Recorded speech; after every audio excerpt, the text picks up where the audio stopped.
The default workspace for AutoCAD is drafting and annotation workspace, which you can see here in workspace drop down menu. If you can't see this workspace, then click on this small arrow and turn on workspace from here.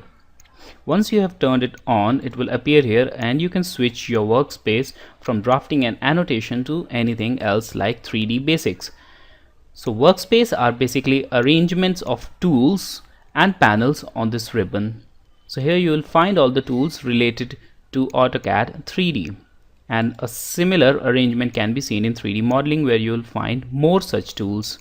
So let's bring it back to drafting and annotations.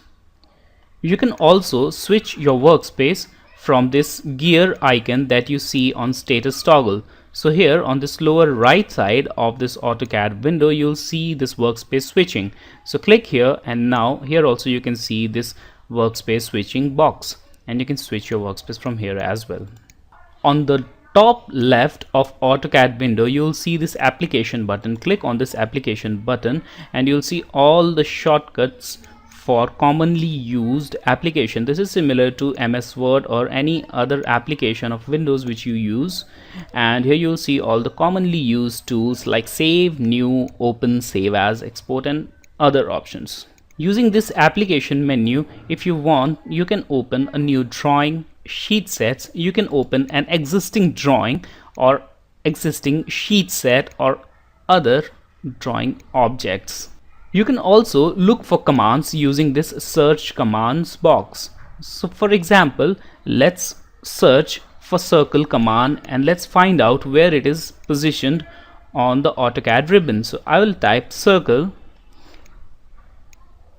and now you can clearly see here that the circle command is on home tab and on draw panel on circle flyout. So let's go and look for it. So home tab, draw panel, and circle flyout. Let's click here, home tab, draw panel, and here is the circle flyout.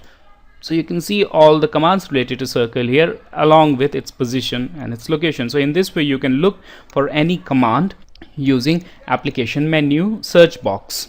On the right of this application menu, you'll see some commonly used icons here on quick access toolbar. If you want to change number of icons from this quick access toolbar, click here, and now you can see that these are the icons which are currently active. If you want to activate any other icon, for example, let's activate plot preview, and here we have this plot preview. If you want to deactivate it, click on it again and this will disappear. You can also access online help of AutoCAD, which is a very versatile and complete tool in itself. To access online help, type here the command or anything which you need help with. So I will use rectangle and now press enter. So this will look into online help, and now here you have everything that is related to rectangle. So here you can find this rectangle, and there are other things also related with rectangle command. So this is a completely versatile tool which you can use to learn AutoCAD in itself. But for accessing this help, you need to be connected to internet. But if you're not connected to internet, you can also download offline help by clicking this icon and going to this icon here, download offline help.